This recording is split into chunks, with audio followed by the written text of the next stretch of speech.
Hello everyone, this is Matt's Mox. We're here with Mine Car Update number 8. And as you can see, the beams are no longer up in the studio.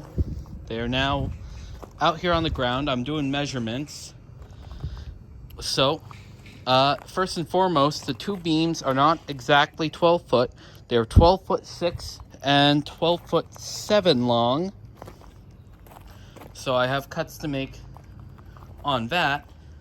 The centers are at 4 foot. This is going to have a 4 foot wheelbase, which is, I say, decently sized. And you can kind of start to get an idea of the size of the car here.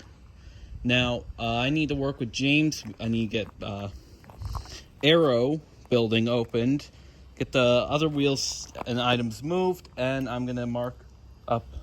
There's the ladybug that flew on my arm. I'm just going to get off. Shoo. Anyways, blooper. Yeah, it's officially May. Oh, and yeah, so this is now measured up. I used a tape measure, and then I finished off with my trusty folding ruler. So I'm gonna go get aero opened and be right back. I also have a new part that I want to show you guys on video, which I think you'll really like. That's going to become part of this. Alright, see you in the next clip. Alright, this is the next section of that. So the beams still have to wait to get inside. The red truck is now back out. The plow is still here, but he has to do some repair work to the latches on this dump truck here. James had this. So that's going to be in here for a little bit. There's a really cool tool right there. But what I want to show you, you might have already seen, is this. This is the tail light off a Reading Company Pacific.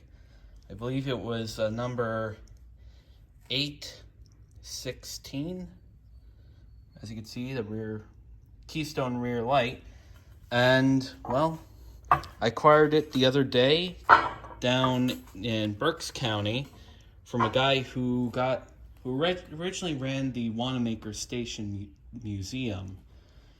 And he got it from the Reading conductor who pulled this thing off the engine. So, it needs some work. It's in pretty good shape. These rear lenses would light up the ground underneath the tender, which made it a little easier when working, especially doing switching. Inside you can see a typical reflector, bakelite, insulator. I have to redo the way the wiring is set up because this is going to be converted to run off a 12 volt or 6 volt battery. So I need to basically pull out all the original wiring and replace that. But at the same time, I also need to clean up the inside, repaint it with silver, clean up the reflector and the lens. The lens is actually marked for 1934 or 35. The casting itself is 1920 marked. So yeah, it's pretty cool. Just mounts in 3 points, and it's gonna be mounted onto the car on the rear, just above the coupler. As you can see, I have two complete bearing assemblies over here. I had the one that was on the wheel last video. So we have this one, which was never taken apart or cleaned. This one was taken apart and only partly cleaned. The others are in various state of repair and disrepair. And then these ones. Now, I have no clue what kind of oil or grease these were originally designed for. They're covered in a very heavy material. From what I've seen, they're smooth bore, which makes me think it's going to be a heavy packing grease.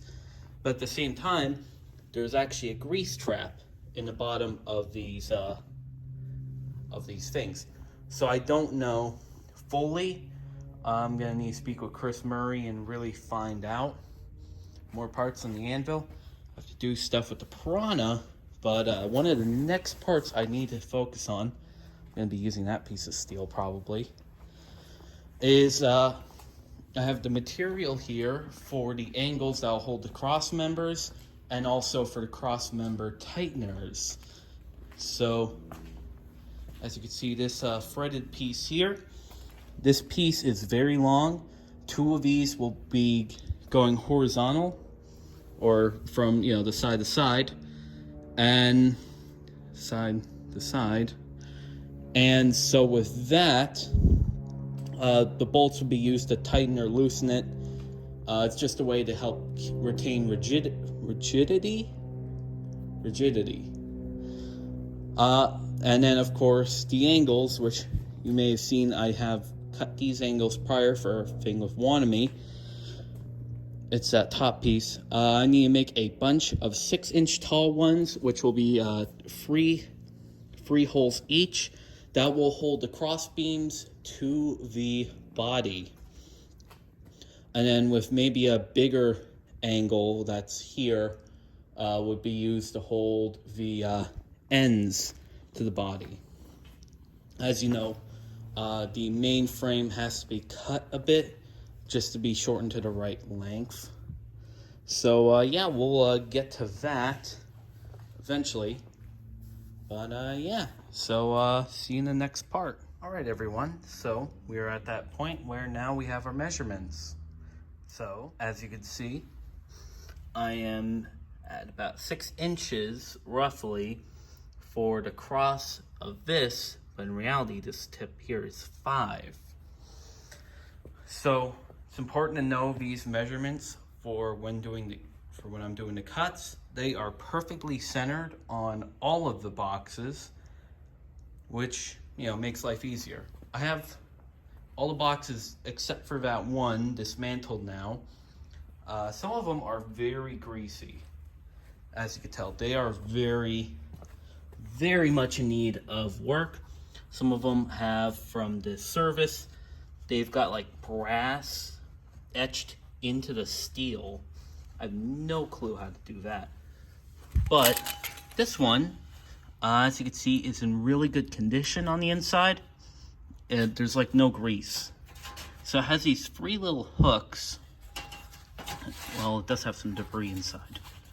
There's like 3 little hooks, and I have no clue if they hold a journal pad in or they hold in something else. I just don't. So I did get my measurements, and some other material I have is going to be cut, but unfortunately the beams can't be moved yet. So we're doing what, well, one has to do and put it back in storage. You can see I got all my measurements done, so that's good.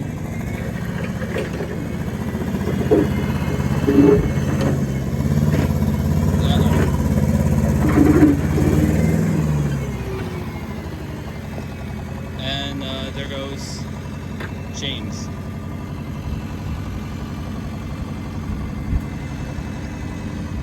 And I have a lot of heavy things. So I did get everything measured that I wanted to get measured, at least.